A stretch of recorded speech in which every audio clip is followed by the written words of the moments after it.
Welcome once again to AutoCAD tutorials. This tutorial is for beginners in AutoCAD. I can see I have here a simple 2D drawing, and at the end of this very tutorial you would have learned how to use these commands: the rectangle command, the fillet command, circle command, array command, the trim command, join command, and also how to dimension your drawing. Now here is the command line. Now this is where you follow instructions on what to do when you click on a command. And here also is the status bar. And for the purpose of this very tutorial, I have to switch on some of the buttons here like this. Ensure that this one is turned on. This is the dynamic input mode. You also follow instruction here when it is switched on. The same instruction that appears on the command line also appears when this one is switched on. The dynamic input is switched on. For instance, if you want to draw a circle, click on circle. You can see that the instruction you have right here, specify the center point of the circle, is also the instruction you have right here on the banner beside the cursor here. So when it is turned off, the dynamic input is turned off, that instruction will not appear. If I turn the snap point on, I'll now be able to track the center of this very circle. Okay, let's turn that off. Okay, so for the purpose of this very tutorial, turn this very one on, the dynamic input. Ensure that these ones are also switched on.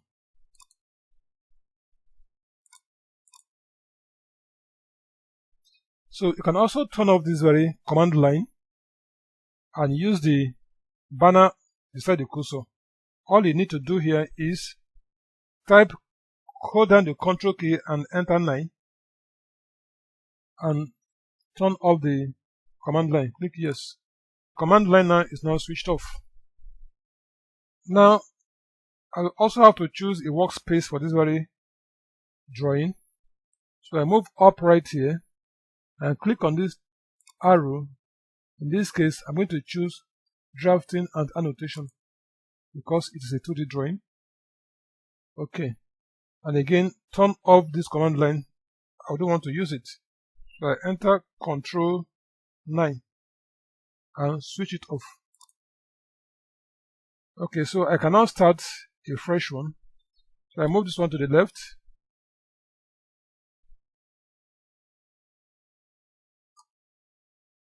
Okay, so first I would like to draw the square. You can see here that I have 20 length and 20 width, which means it is a square. So I move up right here and click on the rectangle command because it's a 4-sided polygon. Click on rectangle and follow the instructions. You can see it says specify first corner. So let's choose here as the first corner. Okay. Now you can see that there are two banners by the right and also one by the bottom. At the bottom, the one at the bottom has a blue background, and this is where you enter the first length or the first dimension, which is 20. So enter 20. Then click on the tab key to switch that blue background to the right. Click on the tab key. You can see that the blue banner has now appeared on the one by the right. So I will say enter 20. Okay, so here is now our square.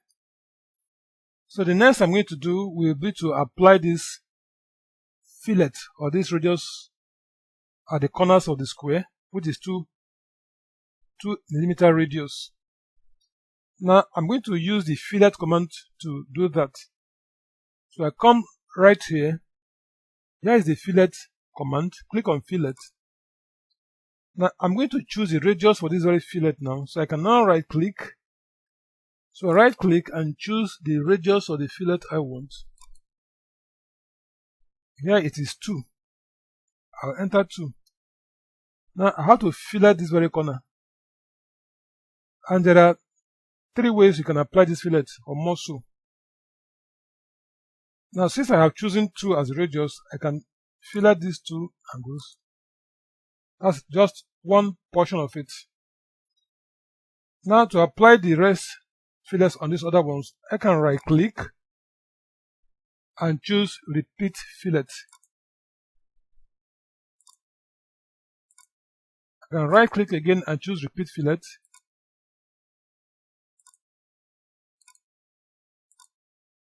And also do the same thing right here, repeat fillet. Okay, you can see that all the 4 sides now have been applied with fillet. But let's try another method again.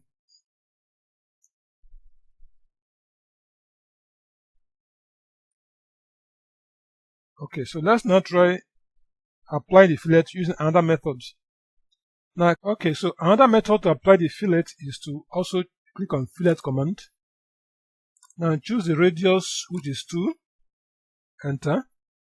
You right click again and choose multiple, because I will have to apply the fillet on more than one corner. And I begin to apply one after the other.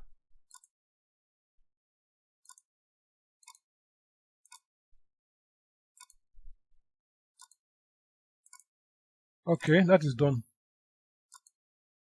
I'll also show you another method you can apply these fillets. So let's go back again. Right, so the next method is also to click on fillet, right click, choose radius. The radius is 2, enter. Then right click again and choose polygon. In this case, once I click on this very square, all the 4 corners will be applied with fillet at the same time. You can see that. I click. You can see that all the 4 corners will be applied with fillet at the same time. So I have now created this. Now the next I'm going to do now is to create this circle, to draw this circle of radius 11.31. Now I have to locate the center of this very object now. So when I click on the circle command, I have to locate this very circle. Now this center now is the geometric center. This is the geometric center of this very geometry. It is so because it has already been checked, marked here. If I switch it off,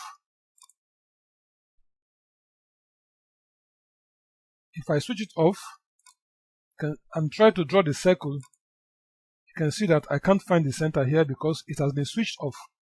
Now if I turn it on again, check it on, I can now locate the center. Okay. Now draw the circle of 11.31. 11.31. Now draw the second circle, which is radius 9. So I click on circle again, locate the center, and enter 9. Okay. Now I have to apply the trim command now. So come over here, this is the trim command, click on trim, and trim off this.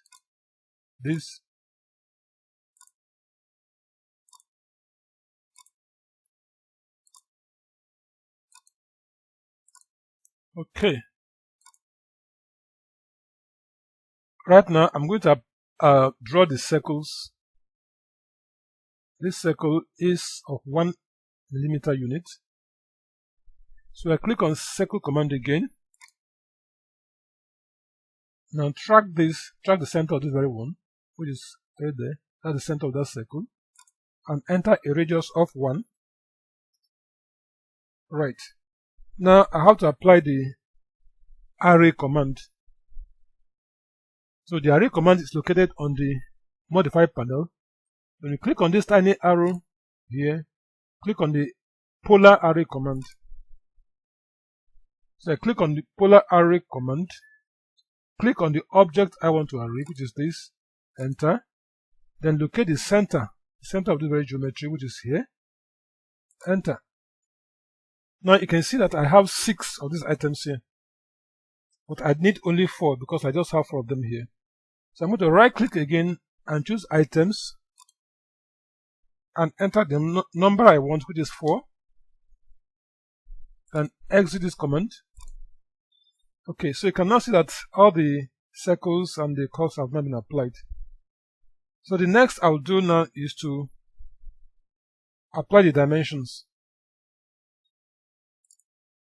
Okay, so we can now begin to apply the dimensions.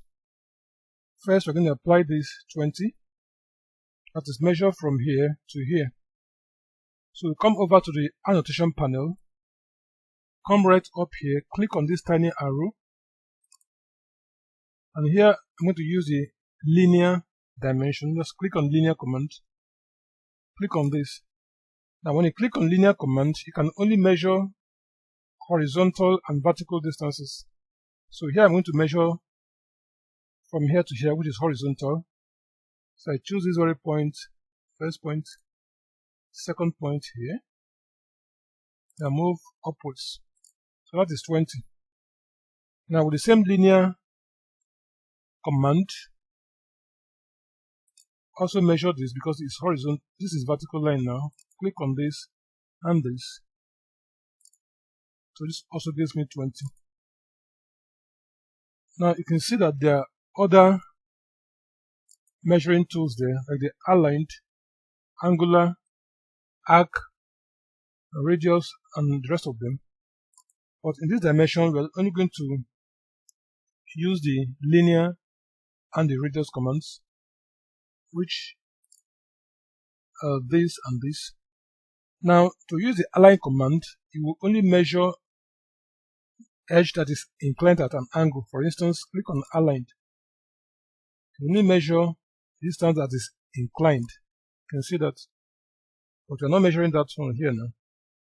Also, when you choose angle or angular command, when you click on angular command, you measure inclined or lines or edges that are inclined at an angle.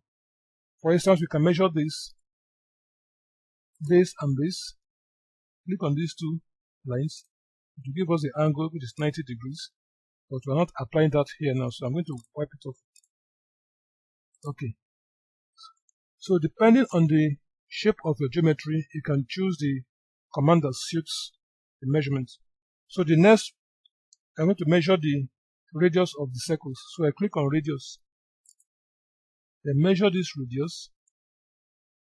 Locate, measure this. This is 2. Use the radius command again. Measure the radius of this smaller circle. This is R1. Also measure this. Click on the radius command again. Now measure this circle. Now you can project this one out or leave it inside, depending on how you want it. This one can come out also and measure, but let's leave it right in here. Make it 9. Then measure this also. And let's have it inside. That's 11.3.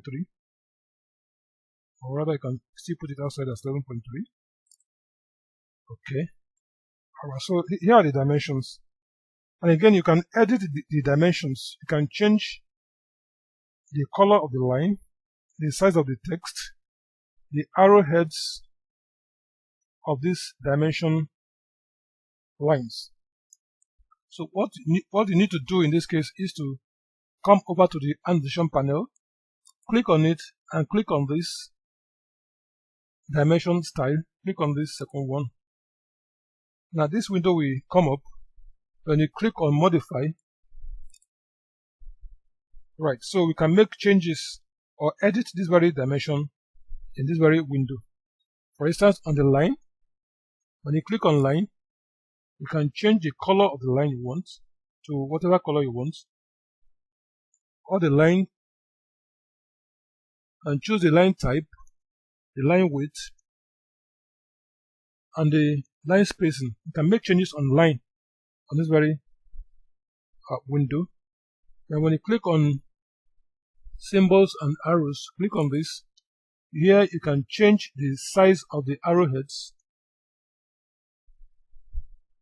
And here you can also apply, this is the circle center mark. You can apply center mark if you want on the circles. Now move on to the next one, which is the text. On the text, you can change the size of the text. You can increase the text size. Here you can change the color of the text. Now the text height. Here you can either increase the size of the height of the text or reduce it. You can make it 1 here. Just make it 1. Primary units. On primary units, you can change the precision. You can decide not to have any fraction and make it 0. You can make all the changes you want to do on this very window. When you are done, you click OK, then close the window. Okay, so we are done now. You can see that all the decimal points have now been removed. So here is the drawing now complete. So thank you for watching, and please do subscribe for more tutorials.